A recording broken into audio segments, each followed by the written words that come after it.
Man, do you like podcasts? Well then, welcome to No Gimmicks Needed. So, what do you guys want to talk about? this is the Nerd Coalition. Enjoy the show. Smackdown has been a hard show to watch. Would you agree with that, Prime? Yeah, I can agree. Yeah, even with it being down to 2 hours, SmackDown is still hard to watch because they need so much on that show. Because especially when it comes to talent and especially when it comes to storylines and everything that goes on there. And the only good thing, the best thing that has been happening on SmackDown is the Sami Zayn's United States Open Challenge.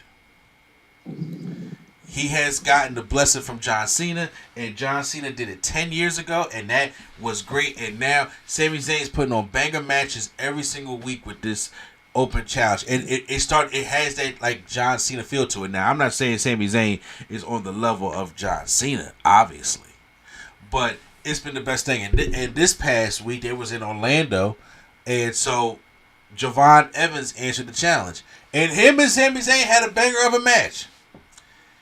And I was really happy for them because it put Javon Evans on the main roster, so like the main roster eyes can see who he is, because he's a very talented guy, very talented guy. Now, he don't need to come to the main roster no time soon.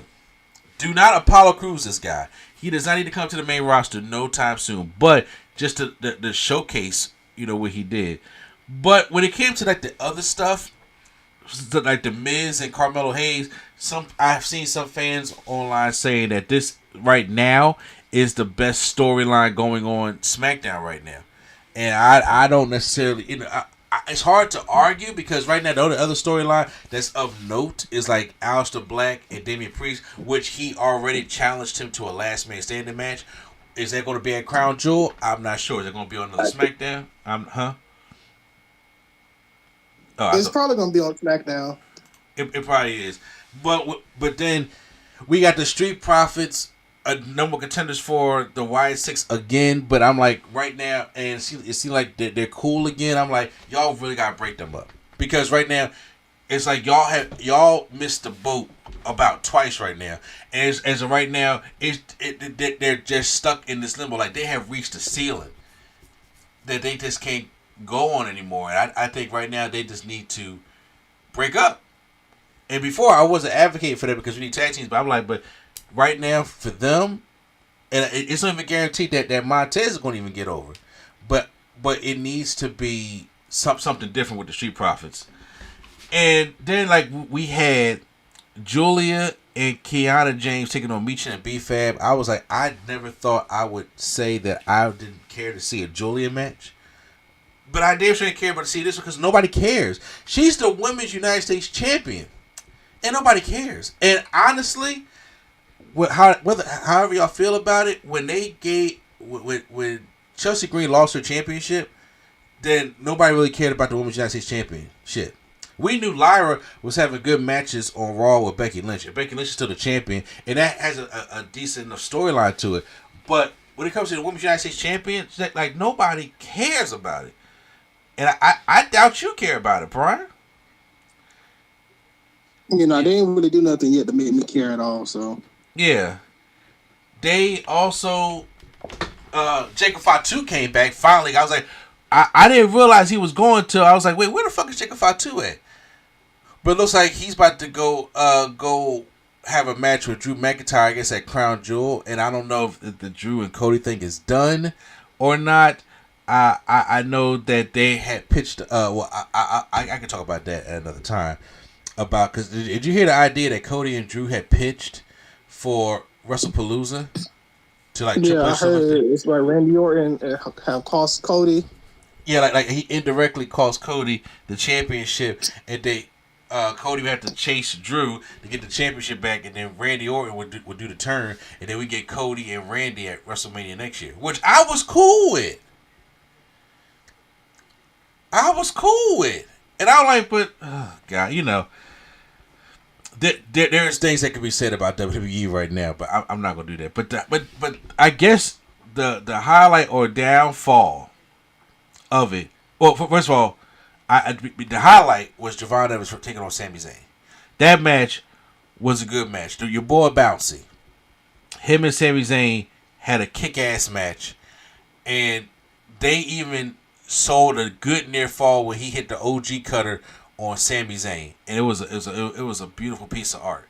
And it was one of them showcase matches that reminded me of, remember on Raw with Shelton Benjamin and Shawn Michaels, where it was like it's like a not a Rush career tournament match, but like a women's arrival match. It's like I'm here. Well, no, it was the arrival, but yeah, it was part of the Gold Rush tournament. It's like you knew Shelton Benjamin wasn't going to win the world championship at the time. He was Intercontinental champion, but when he was in the ring, he came out first, and they were like, "Who was the opponent?" It's Shawn Michaels, and they had a 14-minute classic on Raw, which still holds the most perfect, picture perfect springboard super kick in history.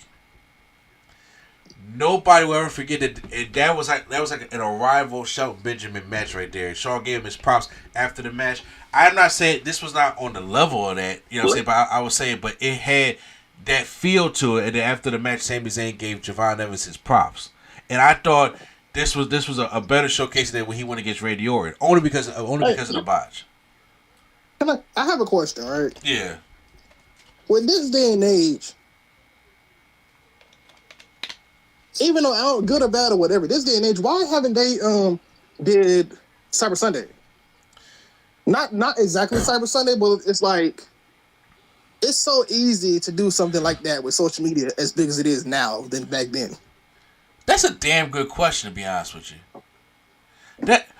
You know what? That's the thing, because you would think with the way technology is now, like for those who don't know, back when Cyber Sunday was a name, or remember Taboo Tuesday?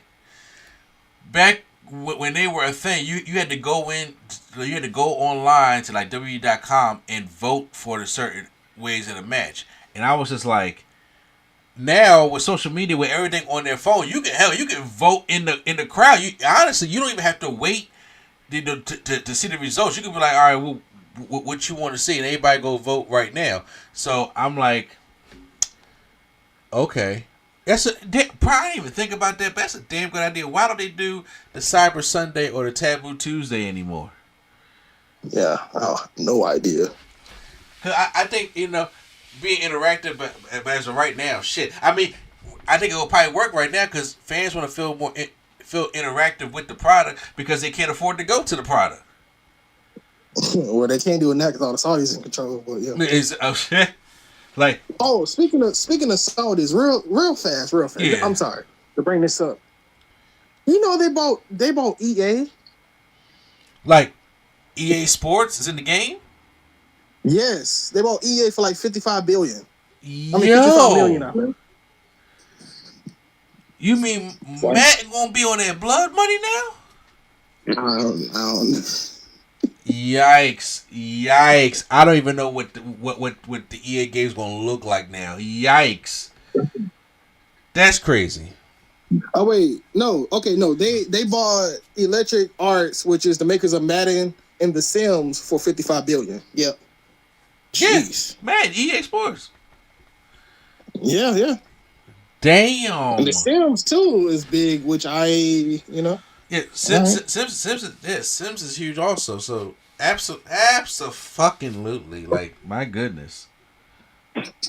They say it's a quote unquote private buyer, but then they said it's linked to the Saudi. Oh shit! Don't buy Saudi. Well, going into it, we get the triple threat match for the women's championship. The WWE Women's Championship is Jade Cargill taking on Nia Jax, taking on Tiffany Stratton. Now, this match had a major botch at the end of it. But also, not just that, they was botching throughout this match completely. This match was not a good match. And Nia Jax has been on her best behavior since coming back, but then she showed her ugly head by injuring Jade Cargill. Now, she threw Jade Cargill into the steel steps so hard, there was a gap, like she ate the steel steps. Jay didn't even know that she was bleeding until like she went and she saw it, and then she started smiling, and then she went and gave Nia Jax Samoan drop on the steel steps. But by this time, she leaking. Like the thing is coming down. It's coming all on the mat, on the ground. So I was like, this is bad. And you can, especially when she was all face all up in the camera, you can see the gash over her eye. I was like, damn, how hard did she throw her to them steps? She threw the fuck out of her into the steps. And the problem is, it comes with the ending of the match, right? Okay, yeah. Huh? No, yeah, I say yeah. It comes with the ending. Yeah. Because the referee was my homegirl. Was it Daphne Reed? No, not Daphne Reed. My God, that's Tim Reed's wife. My apologies. Her name is Daphne, though. Yeah. Hold on, Black. Daphne LaShawn. My apologies. Daphne LaShawn. She's the popular black woman referee that you see in a lot of the black women's matches, or just matches in general. Like, she's a pretty good referee. And she sounds like a. You know what? Never mind. What you say? No, go ahead. You guys. Nope. I ain't gonna do it. No, keep going. Okay. So she was in charge of the match. So at the end of the match, Nia Jax hits. I don't. No, not Nia Jax. Tiffany Stratton has Nia Jax pinned because first of all, Nia was pinning Jade, and then Tiffany Stratton like knocked her off, and she was pinning Nia, and Daphne goes out for the pin, right? 1, 2, and then she just like pulls up the count, and just holds up 2, and I'm like, Nia never kicked out at all. What the hell happened, right? And everybody's looking around like, what the hell happened? Now, Jade all bleeding somewhere, so then nobody moving, and then all of a sudden, Tiffany Stratton just gets up, does her the prettiest moonsault ever, and then they had to like redo the count, and then she wins the match. And I said, damn, how the hell did we botch that bad? Like, okay, because yeah, that's right. I was sitting there watching that. Like, Jay hit a black hole slam on Nia, and then, so Nia looked like she was supposed to kick out. I don't know, she was supposed to kick out, but she was looking for Tiffany. But Tiffany got to the spot late, so she had to kick out. I don't know if it was that or if it was when Jay hit the Jaded. It was one of those, right? So. Mm-hmm. She had to go and hit the prettiest moonsault ever, and they cover her and then win the matchup. I said it was not good. It was not good, and then it was cut short when Stephanie Victoria came down and they stayed each other down because that's going to be the match at Crown Jewel, champion versus champion. And whoopee. Huh? I said whoopee. Yeah, exactly. I was like, It was bad. It was. I don't know where the miscommunication happened. I was listening to what Quattro was texting me, and I was just like, first of all, the match was not good leading up to that. Like I said, they had many of botches. They had many of miscommunications. But back in the day, I know Vince used to tell the referees, treat the match like a shoot. So if they don't get their shoulders up when we had these problems, when we were on live TV, and we had these problems, somebody misses their cue, then we're going to have to work it out afterwards. But you got to count it as a shoot. You cannot not count it. You know what I'm saying? You can't Nick Patrick it. Say what? You can't do what Nick Patrick did. Refresh our memory. Every time, like he'll like lift their arm up for them when they count. He'll 1, 2, lift the arm up. Oh, that was 2. Oh, 2. Keep down. You know, you can't be doing any of that. But it made her look bad. it made her look like real bad because of what happened. Everybody was the miscommunication was just everything, and I was like, damn, what happened here? Like maybe she felt as though that Nia was supposed to kick out, and Nia felt as though she was supposed to kick out, or she probably felt as though that was not the finish. But it made it extremely awkward of what happened, and I wanted to go look for it on YouTube. They cut the hell out of that. They make sure like we ain't showing that on the channel at all, cause they botched that big time. And to be honest with you, man, look, I love Tiffany Stratton, but her reign has sucked. She has not had a good women's championship reign. And right now, they desperately need other women on SmackDown. Like, Naomi being gone, and she went to Raw, but now she's pregnant, so she can't do anything. And Bianca not being there, like, you can feel the absence of that. Which, to the point where it's like, I think now they maybe start rating some NXT women.